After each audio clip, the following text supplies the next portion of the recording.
மறைநூல் அறிஞர், பரிசேயர் ஆகியோரின் நெறியை விட உங்கள் நெறி சிறந்திருக்கட்டும்.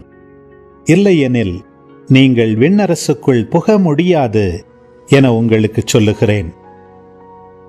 கொலை செய்யாதே, கொலை செய்கிறவர் எவரும் தண்டனை தீர்ப்புக்கு ஆளாவர் என்று முற்காலத்தவர்க்கு கூறப்பட்டிருப்பதை கேள்விப்பட்டிருக்கிறீர்கள். ஆனால் நான் உங்களுக்கு சொல்லுகிறேன், தம் சகோதரர் சகோதரிகளிடம் சினங்கொள்கிறவர் தண்டனை தீர்ப்புக்கு ஆளாவார்.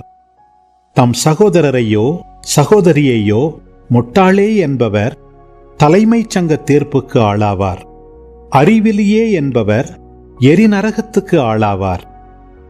ஆகையால் நீங்கள் உங்கள் காணிக்கையை பலிபீடத்தில் செலுத்த வரும்பொழுது உங்கள் சகோதரர் சகோதரிகள் எவருக்கும் உங்கள் மேல் ஏதோ மனத்தாங்கல் உண்டென அங்கே நினைவுற்றால், அங்கேயே பலிபீடத்தின் முன் உங்கள் காணிக்கையை வைத்துவிட்டு போய் முதலில் அவரிடம் நல்லுறவு ஏற்படுத்திக் கொள்ளுங்கள். பின்பு வந்து உங்கள் காணிக்கையை செலுத்துங்கள்.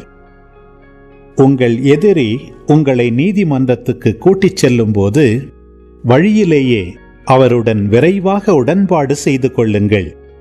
இல்லையேல் உங்கள் எதிரி நடுவரிடம் உங்களை ஒப்படைப்பார். நடுவர் காவலரிடம் ஒப்படைக்க நீங்கள் சிறையில் அடைக்கப்படுவீர்கள். கடைசி காசு வரை திருப்பிச் செலுத்தாமல் அங்கிருந்து வெளியேற மாட்டீர்கள் என உறுதியாக உங்களுக்கு சொல்லுகிறேன்.